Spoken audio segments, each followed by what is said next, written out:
Olá, pessoal, tudo bem?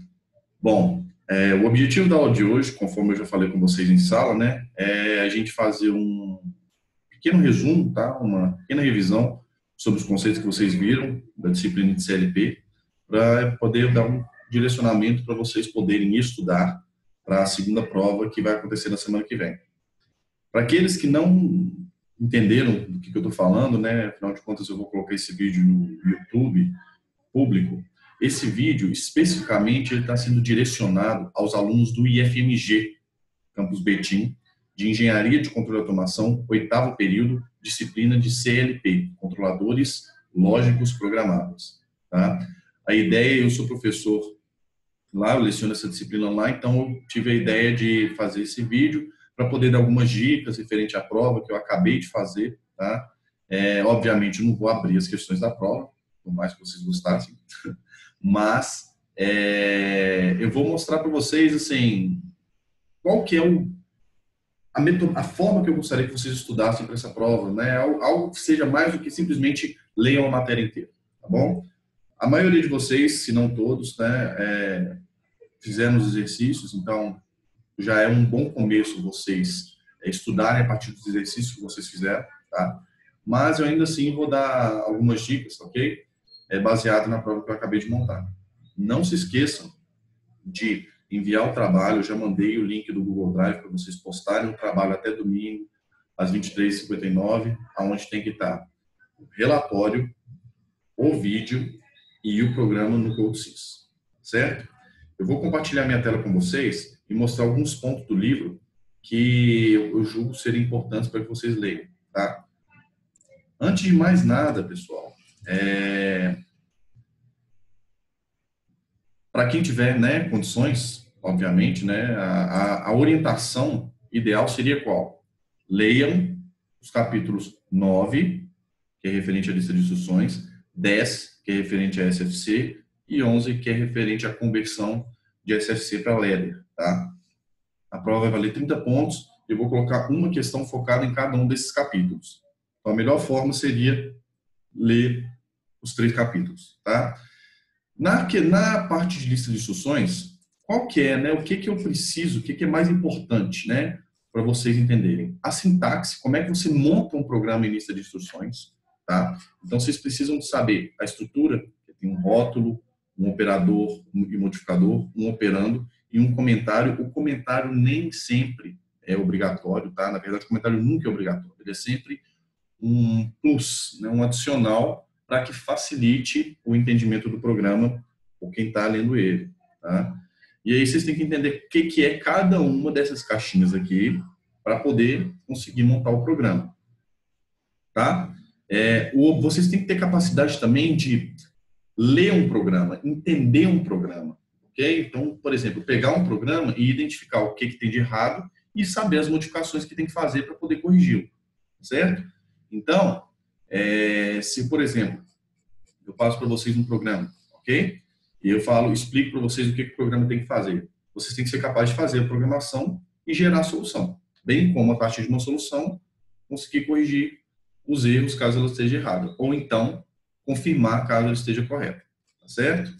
Importante são esses modificadores. Então, por exemplo, quando a gente tem o load do operador, tem esse modificador N, que é o load not. Então, ele carrega o operador negado. Da mesma forma, tem o end-N, o or-N, tem o st-N, ok?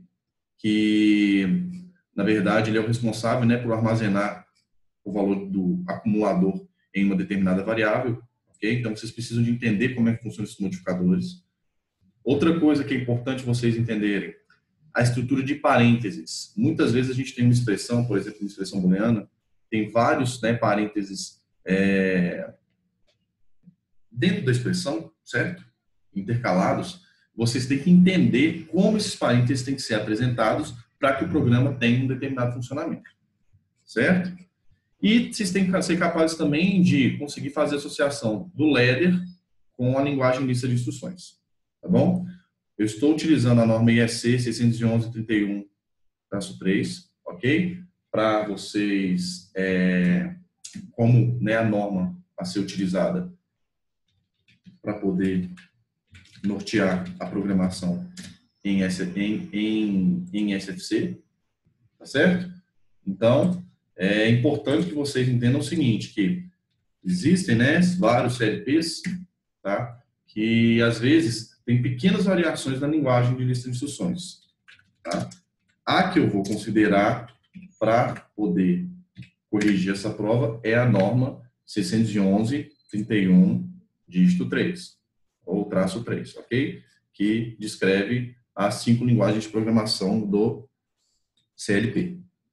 Tá bom? Muito bem. Isso é o que vocês precisam saber de lista de instruções. Vamos descer, achar o próximo capítulo, que é referente a SFC.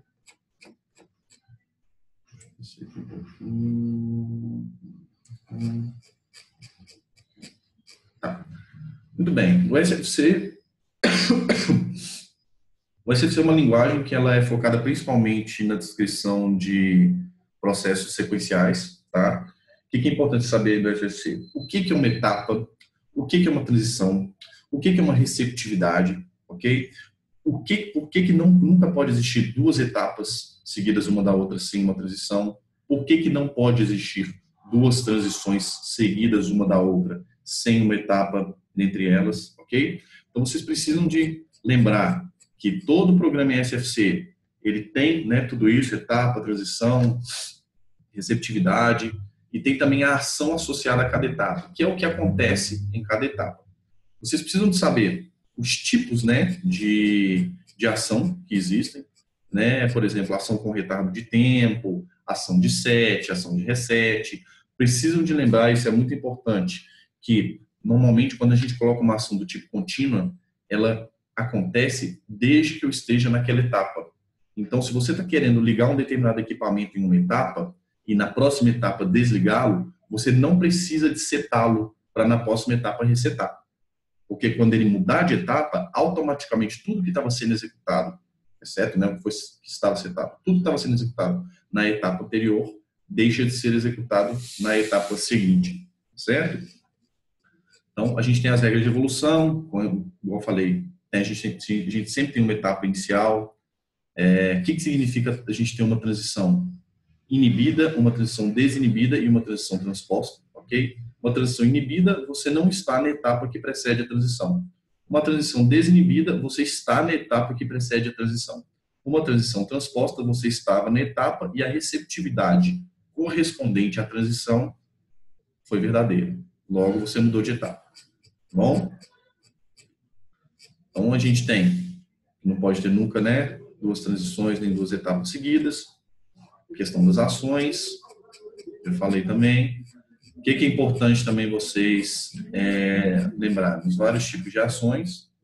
A sequência básica, né, do Graph7. O que é uma sequência única? Uma seleção de sequências. Ok? É importante que vocês saibam quando que tem um salto em sequência, quando que tem uma repetição. Tem essa setinha aqui, né, formando um loop.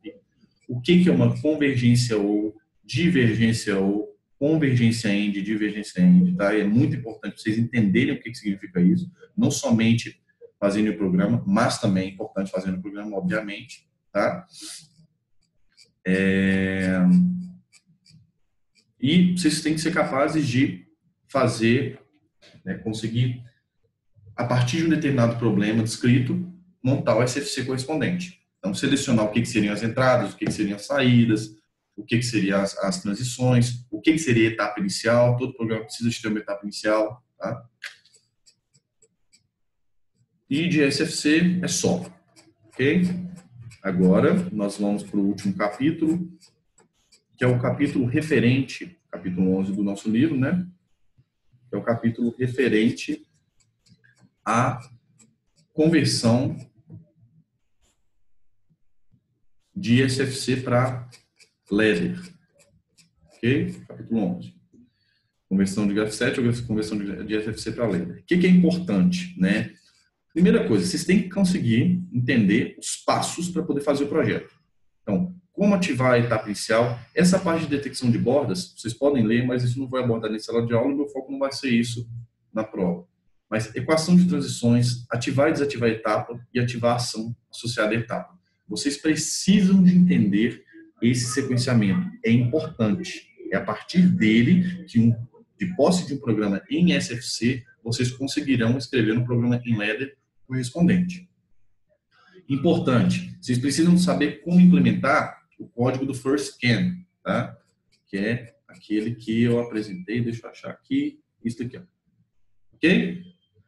Sempre todo programa em SFC precisa de ter esse código, porque você precisa de ativar, depois, né, de posse disso daqui, você vai conseguir ativar a etapa inicial. Esse código aqui é o código do first scan. A etapa inicial vai ser ativada a partir do first scan. É importante que vocês entendam isso, tá?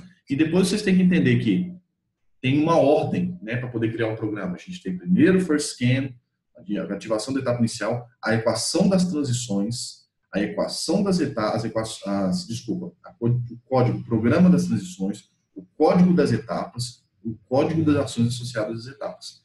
Precisa de estar nessa ordem, ok? Então, se a gente for, por exemplo, e aí é bom, importante que vocês lembrem, vocês, né, entenderem como fazer, por exemplo, uma convergência ou, uma divergência ou, convergência AND, ou divergência AND em ladder, tá certo? E aí, a partir daí, vocês conseguem, tá, fazer o programa, ok? Por exemplo, esse